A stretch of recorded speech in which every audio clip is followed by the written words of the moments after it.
কবিতাৰ শিৰোনাম মমতাৰ চিঠি। কবি হেম বৰুৱা।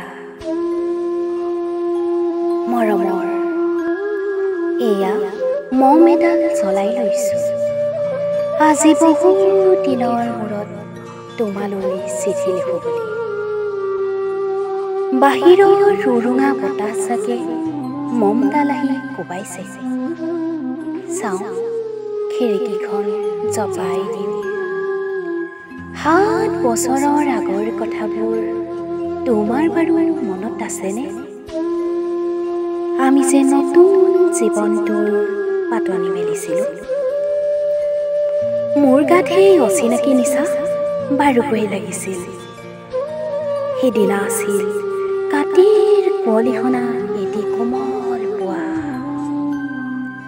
পদূলিত তলসৰা শেৱালিবোৰ উপচি আছিল, আৰু সন্ধিয়া মই তোমালোকৰ ঘৰলৈ নকৈ আহিবৰ দিনা আকাশৰ মেঘৰ মোহনাত হালধীয়া জন্তু নাওখন লৈ আমাক যে ৰিঙিয়াই মাতিছিল তৰাৰ দেশলৈ।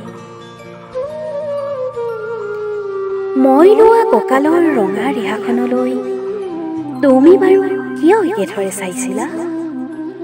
মোৰ কেনে লাগিছিল জানা? তুমি যেন কোনোবা দূৰ বিদেশৰ স্বপ্নাতুৰ আলোকৰ মানুহ, আৰু মই যেন এপাহ তলসৰা শেৱালি। সেইদিনা মন সাগৰত মোৰ এৰি অহা আৰু আহি পোৱাৰ অলেখ ঢৌৰ কঁপনি জাগিছিল। তোমাৰ জানো এইবোৰ কথা মনত নাই? আমাৰ দেউতাই যে চিঠিত লিখিছিল, আই তই নতুন ঘৰখনত হাঁহি মাতি থাকিবি। এইবোৰ 7 বছৰৰ আগৰ কথা।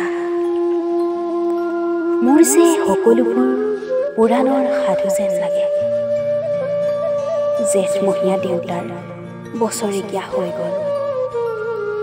তোমাৰ বাবুল এতিয়া বৰটো হৈছে, তাৰ ওপৰ পাৰিত এধানিমান ডালিম গটি যেন দাঁত অকণি গজিছে। সি মোক একেবাৰে এৰিকে নিদিয়ে। কেতিয়াবা মোৰ যে ইমান খং উঠে, তুমি নাই নহয় সেইকাৰণে। সি বাৰু মোৰ বগা সাজযোৰলৈ এনেদৰে তধা লাগি চাই থাকে কিয়? তাৰ উপজাৰে পৰা এইযোৰ কাপোৰ চিনাকি সেইকাৰণে নহয়। বাবুল এতিয়া বৰটো হৈছে বুজিছা, আৰু ডাঙৰ হ'লে তাক স্কুলত নাম লগাই দিম। সি আঁতৰি থকা সময়খিনি মোৰ যে বুকুখন তেনেই উদং হৈ থাকিব ভাই। আৰু কি লিখিম? বিশেষ একো নাই। মোৰে শপত, তুমি যিদিনা উলটি আহিবা মোক আগতীয়াকৈ জনাবা দেই। মই ভুক্ত এটি ভটিয়াই কৈ বুঢ়া লুইতৰ বুকুৰ পৰা তোমাক ৰিঙিয়াই মাতিম। তুমি যিদিনা উলটি আহিবা মোক আগতীয়াকৈ জনাবলৈ নাপাহৰিবা দেই। মৰম ল'বা। ইতি তোমাৰ মমতা। এইবাৰ বুজিছা, মাঘৰ বিহুৰ মেজিৰ জুইকুৰা বৰ ৰঙাকৈ জ্বলিছিল।